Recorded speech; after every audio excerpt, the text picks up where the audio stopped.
So let us start our discussion with the next concept, that is basic bus architectures. So here, depending upon how the data is flowing, we have classified three architectures, that is one bus architecture, two bus architecture and three bus architecture. So let us start our discussion with one bus architecture. So see here. So here we have three blocks: register block, ALU block and shifter block. So let us consider one example. If I want to add two operands, that is A and B. So here the addition operation explanation is been given how the exactly it is happening, right? So here I need to have two operands, those are operand A and operand B, isn't it? So those two operands are taken from these registers. So how we do actually do the operation? Initially those constant values are being saved in the registers, right? So from the registers we are sending to ALU and then process it and do the calculation and then again save back the result to the registers itself, isn't it? So similarly here also we are doing the same thing, that is operand A is taken from register to ALU, right?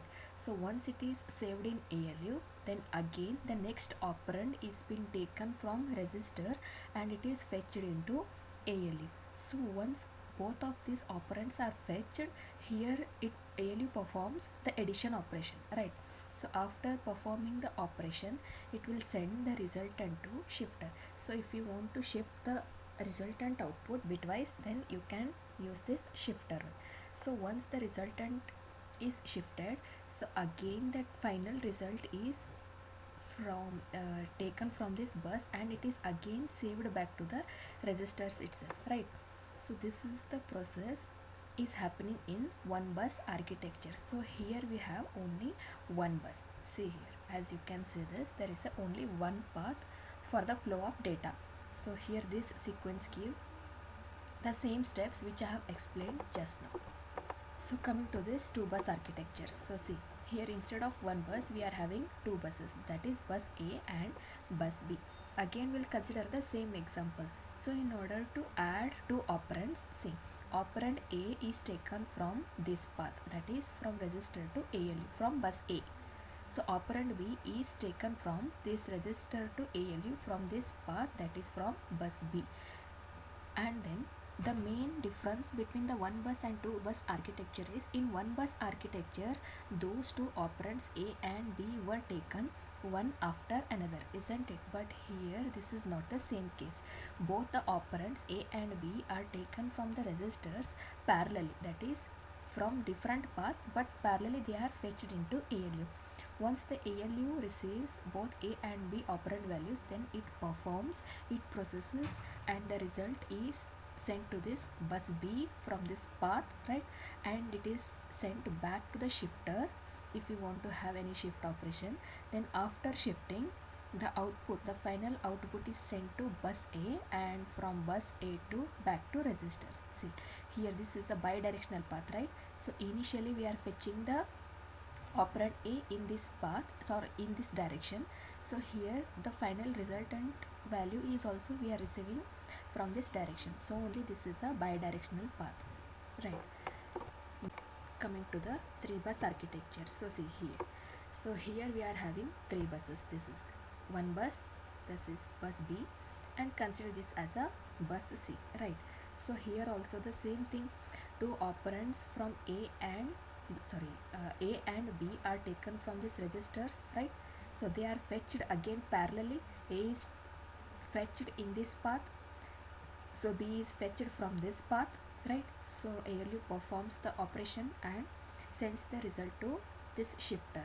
Now the main thing here is, while having these operations, while performing these operations, that is fetching and processing of ALU, similarly at the parallel time, here the shifter also performs its operation and the resultant value can be sent back through this bus to the registers.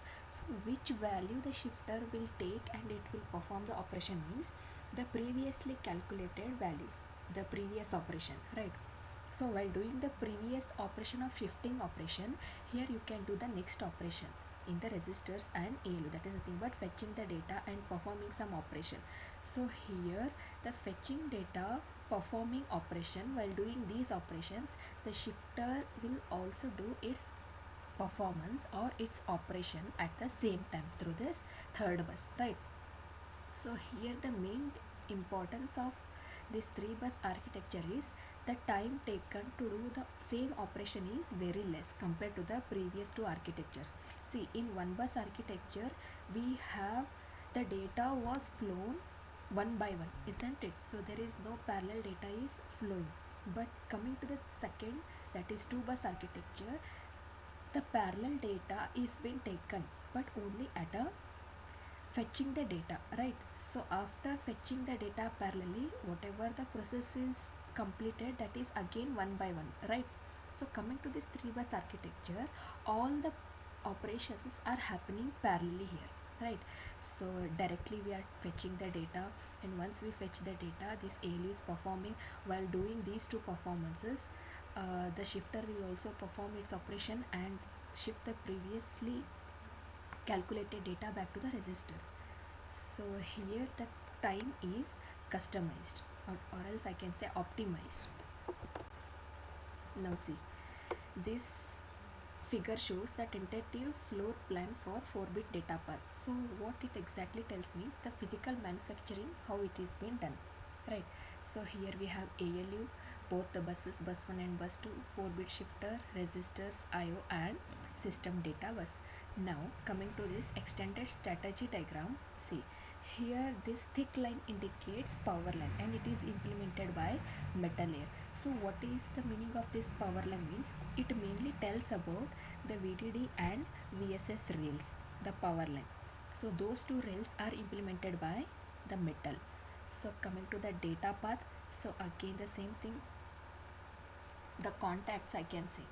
So here the data path are also implemented by metal layer. Now coming to this control signal, so control signal lines are also implemented by polysilicon layer, right? So here one more thing you need to remember is this control line and data line, they are not overlapping. There is no contact between these two lines. They are isolated from each other by having an insulating layer in between these two layers. So here when you directly see, you look like, yeah, there is a connection between these two. No, actually there is no connection between this control line and data line.